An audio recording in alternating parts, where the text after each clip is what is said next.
And lastly Quraish का तीसरा powerful कबीला बनु मखजूम था, जो मक्का में वॉरियर्स की फैमिली थी। इसीलिए मक्का में हर वॉर, जंग की प्लानिंग यही फैमिली किया करती थी और सबसे ज्यादा हथियार भी इसी फैमिली के पास होते थे।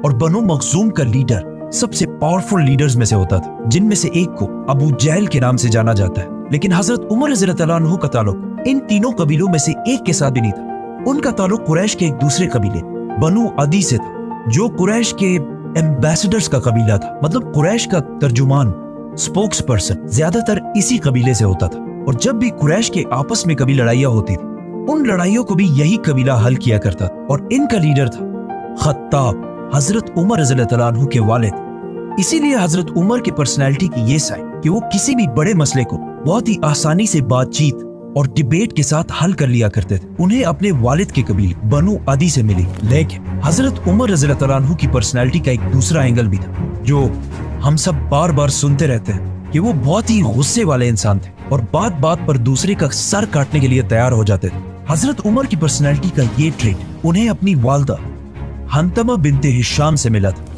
जिनका ताल्लुक बनु अदी से नहीं बल्कि बनु मखजूम से था, जो कुरैश के वॉर और जंग को संभाल। इस बनु मखजूम के कबीले के माइंडसेट को समझने के लिए यही काफी है कि इस कबीले से हजरत उमर रज़ियल्लाहु अन्हु के कजन का नाम खालिद बिन वलीद था। मतलब हजरत उमर रज़ियल्लाहु अन्हु लोगों को बातचीत से अच्छी तरह समझाना अपने वालिद से सीखा, और जो लोग बातों से ना समझे उन्हें डंडे और तलवार से समझाना उन्होंने अपने वालदा के खानदान से सीखा। रसूलुल्लाह सल्लल्लाहु अलैहि वसल्लम की जिंदगी के बारे में बहुत सारे बुक्स और बहुत सारे लेक्चर्स हैं, लेकिन उन्हें सुनने और पढ़ने में हमेशा एक बहुत बड़ा मसला होता है कि आखिर इन सारे वाकयात में कौन सा वाकया कब पेश आया था। इसीलिए ज्यादातर लोग कंफ्यूजन में पड़ते, स्पेशली बच्चे।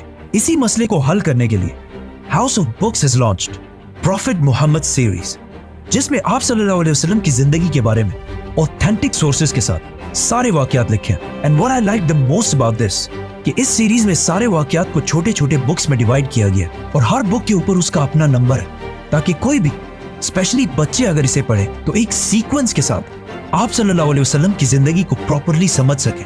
House of books profit series, link in the description. दुनिया के सबसे बड़े बादशाह खलीफा बनने के बाद एक दिन हजरत उमर मक्का के उस इलाके से गुजरे जहां वो बचपन में ऊंट चराया करते थे, और फरमाया कि अल्लाह की क्या शान है कि मेरी जिंदगी में एक वक्त ऐसा था कि मैं यहाँ ऊंट चराया करता था और सिर्फ थोड़ी सी गलती पर भी मेरा बाप मुझे बहुत मारा करता था, और आज ऐसा दिन है कि मेरे और अल्लाह के दरमियान दुनिया में कोई भी नहीं। मतलब उस वक्त हजरत उमर रज़ियल्लाहु अन्हु दुनिया की सबसे बड़ी एम्पायर के लीडर और दुनिया के सबसे ताकतवर इंसान बन चुके थे। उनसे पावरफुल कोई भी नहीं था सिवाय